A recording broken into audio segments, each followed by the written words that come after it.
ચાલુ થઈ. હા, મારું નામ લાભુબેન છે, ગામ મેમકા. પણ મને ભીષણ હાથ પગ કયાડ કમર બધું દુખતું હતું, પણ આ દવાઈથી મને સારું રહ્યું. એક બોટલ પીધી નહીં તો મને તો 8 દી દવા પીધી, 9મા દાડે ઉઠીને તો મને પગ હાવ હલકા લાગ્યા. પછી મેં દવા ચાલુ રાખી. દરરોજ ગરમ પાણી 1 પાલો ને કાચના પાલામાં પાણી લેતી ગરમ અને પ્લાસ્ટિકની ચમચી હલાવી અને પી જતી. નવણા કોટે 7 વાગે, આજ 7 વાગે લેતી, પણ બીજી દી 7 વાગે પીતી હતી. પછી એનાથી મને સારું રહ્યું. 1 બોટલ ફૂટી, પછી બીજી બોટલ હતી 2 ના, પછી બીજી બોટલ મેં લીધી. પછી ઈ પી જાય અને ઈ પી જાય પછી મને હાવ સારું થઈ ગયું. અત્યારે ઢીચણ દુખી નથી અને કેટ દુખતી નહીં. હાંધા દુખતા, હાથ પગના હાંધા દુખતા એ મટી ગયા અને માથું દુખતું મટી ગયું.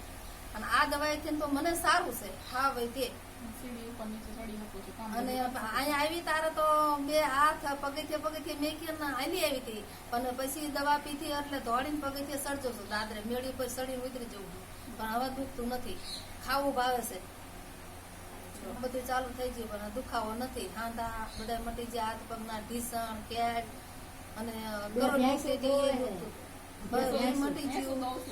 ભેંસું તો દોવી છે, તો ભેંસું દોવી, ગાયો દોવી છે, હંધું કામ કરવી છે. આ બોટલ થી સારું રહ્યું છે અને મને મટી જશે. અમે બોટલ બંધ કરી દીધી. બહુ સારી બેન દવા લાયા મારી માટે.